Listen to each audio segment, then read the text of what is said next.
The royal family has faced its fair share of scandals, rivalries, and unexpected moments, but none quite as surprising as what unfolded at Duchess Sophie's 60th birthday celebration. As the elite and influential gathered to honor her milestone, the focus quickly shifted from the elegant setting to the guest list, specifically, to who was invited and who was noticeably missing. Among the whispers and raised eyebrows, one detail caused a stir: Duchess Sophie had reportedly banned Queen Camilla from attending her event. This unexpected move left many wondering about the reasons behind such a decision and how Camilla reacted.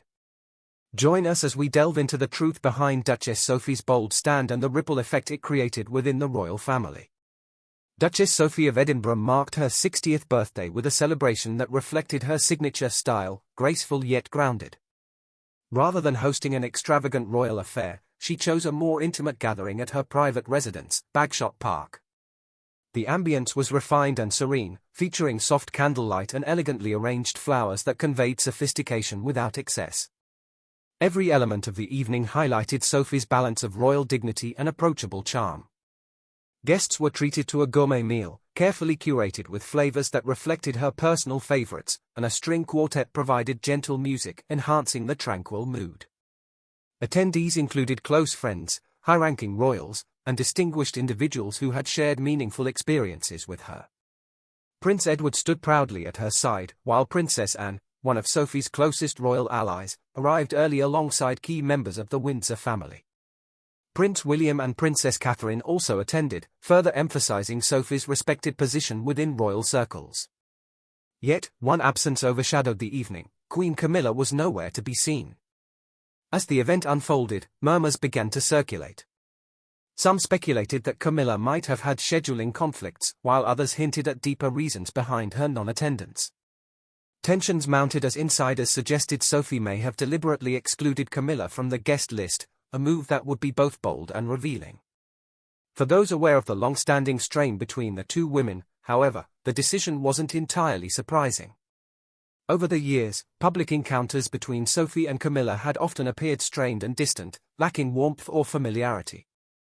Although the exact reason for Camilla's absence remained unconfirmed, the growing mystery cast a shadow over the celebration. What should have been a joyful tribute to Sophie's milestone instead sparked widespread gossip and speculation, raising doubts about unity within the royal family. If Sophie had truly made a conscious choice, what had driven her to take such a stand? Was it the culmination of years of underlying conflict or the result of a recent disagreement that marked the breaking point? The quiet rivalry between Sophie and Camilla traces back decades. When Sophie married Prince Edward in 1999, she brought fresh energy into the royal family. The couple was titled Earl and Countess of Wessex, and in time, Sophie became Duchess of Edinburgh. Her background in public relations, paired with her composed and likable demeanor, made her a quick favorite both within the royal household and among the public. She built a strong reputation for her dedication to duty and for steering clear of controversy, a quality deeply appreciated by Queen Elizabeth II. However, Sophie's warm welcome was not shared by everyone. At the time, Camilla was already involved with Prince Charles but remained controversial due to her past affair with him during his marriage to Princess Diana. Despite Charles's open devotion to Camilla, skepticism lingered within the palace and the public. Sophie's arrival marked a stark contrast.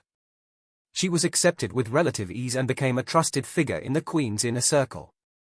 This swift acceptance reportedly made Camilla feel insecure, especially as Queen Elizabeth quickly developed a fondness for Sophie. With the royal family still reeling from the turmoil of Charles and Diana's relationship, Sophie's composed and drama-free approach was a refreshing change. Her presence was soothing, her dedication unwavering, and her public image consistently positive. This dynamic may have unintentionally intensified Camilla's feelings of being on the outside. Despite Camilla's ongoing efforts to earn her place, Sophie's seamless integration into royal life highlighted the difficulty Camilla faced. The media often portrayed Sophie in a favorable light, elegant, confident, and scandal-free, while Camilla continued to face criticism tied to her past. Over time, subtle signs of friction began to emerge. Camilla was observed keeping a polite but cautious distance, and there were hints of quiet disagreements behind the scenes as Sophie's influence in royal matters grew. Though no open conflict occurred, their interactions were marked by a noticeable lack of warmth. Insiders noted that Camilla never fully embraced Sophie, and their relationship remained formal at best. These dynamics fueled the perception that Camilla may have viewed Sophie as both a rival for public favor and an obstacle to solidifying her own role within the monarchy. As we explore the roots of this divide, it's essential to examine how Camilla and Charles came together. Their relationship, long before her title as Queen Consort, was intense, enduring, and controversial. The romance between Camilla and Prince Charles stretched over decades, surviving separation, scandal, and scrutiny. Their love story was not a smooth one, it was marked by emotional depth, societal judgment, and royal protocol. In the early 1970s, Charles and Camilla met and formed an instant connection. Their shared love of nature, horses, and humor made conversation easy and enjoyable. Charles admired Camilla's self-assurance and wit, while she respected his commitment to royal responsibilities. Yet, despite their affection, royal expectations stood in their way. At the time, tradition demanded that Charles marry someone without previous romantic ties, and though Camilla came from a noble background, she wasn't deemed suitable for a future king. Their early bond was eventually interrupted, but their emotional connection endured. Even as Charles married Diana, the history between him and Camilla remained an ever-present backdrop. This complicated past only deepened the contrast between Camilla's uphill battle for acceptance and Sophie's seamless integration. While Sophie's calm presence soothed the royal household, Camilla's association with controversy lingered, making comparisons between the two inevitable. As time went on, the tension between them, whether publicly visible or not, continued to build. Due to royal expectations and traditional constraints, Charles and Camilla were forced to separate. In 1973, Camilla married Andrew Parker Bowles, effectively ending her romantic involvement with Charles at the time. Meanwhile, Prince Charles focused on his royal obligations and tried to move forward. However, even though they were no longer together, Charles and Camilla remained emotionally connected, staying in touch and keeping their bond alive over the years. Eventually, Charles was introduced to Lady Diana Spencer, who seemed to be the perfect match for a future king. Their wedding in 1981 was a global spectacle, watched by millions and celebrated as a royal fairy tale. The crowd cheered as they shared their wedding kiss, a moment that seemed to seal their happily ever after. Yet, behind the magical image, trouble soon began to brew. Charles and Diana discovered significant differences in both personality and expectations for their marriage. As tensions rose and emotional distance grew between them, Charles found comfort once more in Camilla's friendship. Even though both were married to other people, their emotional bond deepened. Over time, it became increasingly difficult to keep their relationship hidden. The media began noticing signs, and rumors spread rapidly. Eventually, Diana confirmed that Camilla had always been a central figure in Charles's life. Her confession stunned the public and sparked widespread criticism. When asked if Camilla played a part in her marital breakdown, Diana famously responded, "Well, there were 3 of us in this marriage, so it was a bit crowded." As Charles and Diana's relationship continued to deteriorate, it ultimately led to their official separation in 1992, followed by their divorce in 1996. Then came a tragedy that shocked the world, Diana's sudden death in 1997. The beloved princess died in a high-speed car crash in Paris while trying to escape aggressive paparazzi. The loss plunged the world into mourning.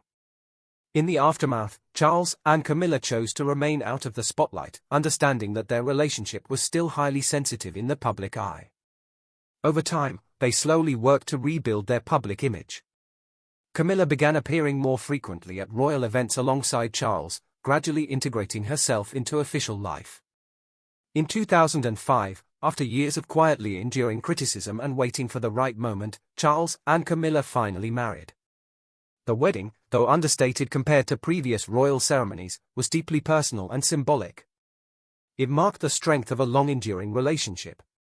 It wasn't just a celebration of their union, it was a testament to their resilience through decades of scrutiny and challenge.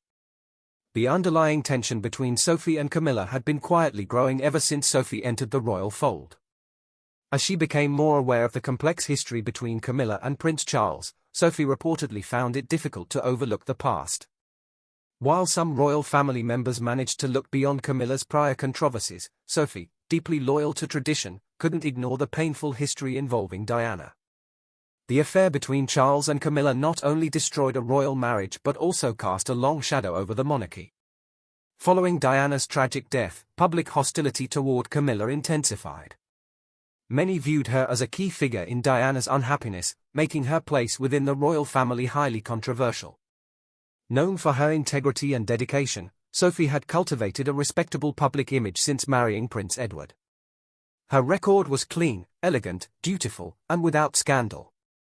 Camilla's path, by contrast, was marked by public criticism, media scandals, and years of scrutiny. This contrast created a natural divide between the two women. By the early 2000s, the difference in their paths became even clearer. Sophie and Edward carried out their royal responsibilities with grace and consistency, while Camilla was still trying to find her footing and had not yet married Charles. Sophie's close relationship with Queen Elizabeth II only widened the gap. She was frequently seen alongside the Queen and trusted with important roles, while Camilla remained a more distant figure in royal circles. Though Sophie and Camilla remained cordial in public, observers often noted a lack of warmth between them. Unlike other royal women who appeared to form friendships, their interactions were consistently formal. Body language experts pointed out Camilla's discomfort and Sophie's reserved demeanor in joint appearances. Behind the scenes, some suspected a quiet rivalry was unfolding. This rivalry may have extended to public events, where Camilla, still sensitive to public perception, was sometimes seen trying to assert herself, possibly in an effort to gain attention. Whether intentional or a result of insecurity, these moments likely deepened Sophie's unease. Her hesitation wasn't rooted in personal dislike but in a firm belief in upholding the royal family's integrity. In Sophie's eyes, Camilla symbolized a painful chapter in royal history, one that had harmed both the monarchy and public trust. Though Sophie never publicly criticized Camilla, her actions spoke volumes. Her decision not to invite Camilla to her 60th birthday celebration was interpreted by many as a reflection of lingering tensions. Whether driven by old grievances or new ones, the snub was noticeable. Their quiet rivalry even seeped into their charitable endeavors. As both women carved out their public roles, their philanthropy became a subtle battleground. So how did this rivalry affect their impact on charity work, and which of the two came out ahead? Let's examine the royal contest for influence. Duchess Sophia of Edinburgh and Queen Camilla may differ in style and personality, but both understand the power of philanthropy in shaping royal identity. Their dedication to charitable causes wasn't just about service, it also became a way to earn public respect and reinforce their place within the royal family. As time passed, their separate efforts in charity work began to resemble an unspoken competition, each striving to make a unique contribution and leave a lasting legacy. Sophie launched her charitable mission in 2002 by establishing the Duchess of Edinburgh Foundation, then called the Countess of Wessex Foundation. Her work centered on helping disadvantaged children, promoting education, and supporting youth development. Sophie was deeply involved, frequently visiting schools, orphanages, and youth centers to engage personally with the communities she served. Her commitment was genuine and visible. Under her leadership, the foundation partnered with international organizations to offer scholarships and enhance educational opportunities in underserved areas. Sophie's professionalism, combined with her sincere compassion, won admiration both within and outside the palace. Her background in public relations gave her a strong grasp of media, helping her raise awareness and effectively communicate her mission. Meanwhile, Camilla had also been committed to charity work long before officially joining the royal family. Her focus was on critical, often overlooked issues: domestic violence, literacy advocacy, and healthcare awareness. These causes were deeply meaningful, and Camilla worked steadily to bring them into the spotlight. However, her reputation remained affected by the drama of her past.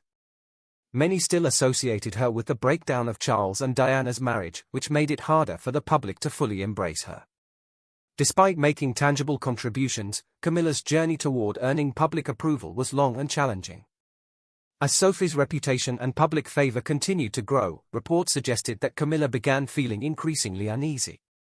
Sophie was widely perceived as approachable, relatable, and actively involved at royal engagements, while Camilla often struggled to garner the same warmth from the public. Their contrasting styles only emphasized the divide. Sophie favored a low-profile, hands-on approach, frequently appearing unannounced at charitable events. Camilla, on the other hand, preferred a more formal presence, organizing large-scale fundraising galas and delivering official speeches. Although both approaches had merit, many observers found Sophie's efforts more heartfelt and genuine. This quiet rivalry gradually became apparent in small but telling ways. For instance, in 2004, Sophie drew widespread attention for participating in a children's reading event not long after Camilla had launched a similar initiative. Public curiosity began to grow. Was Sophie's increasing involvement in charitable work making Camilla feel overshadowed? While neither of them addressed the matter publicly, their actions hinted at a silent contest for influence and visibility. One of Sophie's early advantages was her close and trusted relationship with Queen Elizabeth II. The Queen admired her composure and discretion, assigning her significant responsibilities within the royal household. Following Prince Philip's passing, Sophie often stepped in to support the Queen at official functions. She was seen as dependable, professional, and quietly influential. Many believed that, had the circumstances remained unchanged, Sophie might have risen to become one of the most powerful women in the royal family. However, the landscape shifted dramatically in 2005 when Camilla married Prince Charles, officially becoming a senior member of the royal family. Her responsibilities expanded, and over time, her image began to improve. Although Sophie remained dedicated and steadfast in her role, Camilla's elevated status began to eclipse her. With Camilla now appearing at high-profile events and drawing closer to the title of Queen Consort, insiders speculated that Sophie felt increasingly pushed to the sidelines, especially given her former role as the Queen's most trusted female companion. The shift in dynamics became even more apparent after Queen Elizabeth's death in 2022. As Charles ascended the throne and Camilla was named Queen Consort, her influence reached new heights. One particular decision seemed to deeply upset Sophie, when Charles and Camilla chose to sell off many of Queen Elizabeth's cherished racehorses. The Queen had devoted years to breeding and nurturing her horses, and for Sophie, who shared a love for this tradition, it felt like a painful break from the past. To some observers, it also appeared to symbolize a broader departure from the values and customs of the previous royal era. As Camilla's authority grew, the gap between her and Sophie widened. Although Sophie remained active and respected, she was no longer seen as the Queen's most trusted confidant. Camilla had become the leading female figure within the monarchy. This growing disparity likely influenced Sophie's headline-making decision to exclude Camilla from her 60th birthday celebration, a move that turned private rivalry into public discourse. What had once been a subtle balancing act between two royal women had now become a clear difference in rank and standing. So what truly transpired at that birthday celebration, and what part did Camilla play in the controversy that followed? Let's uncover the details. When Duchess Sophia of Edinburgh planned her 60th birthday, she knew exactly what she wanted, a heartfelt and intimate gathering. Rather than a lavish royal affair filled with protocol and a lengthy guest list, she opted for a small, personal event. Every guest was selected with care, only close family members, loyal friends, and respected royals who had made a significant impact on her life were invited. Sophie's vision was to create a cozy and meaningful atmosphere, far removed from the usual royal pomp. But as plans took shape, complications emerged. During the final stages of organizing the event, a suggestion was made from within royal circles: Camilla, now Queen Consort, should be added to the guest list. Sophie's reaction was immediate and unambiguous. According to palace insiders, she rolled her eyes, laughed dismissively, and firmly declined. She made it clear that Camilla was not welcome at her party. News of Sophie's reaction quickly spread through the palace, creating a wave of quiet but undeniable tension.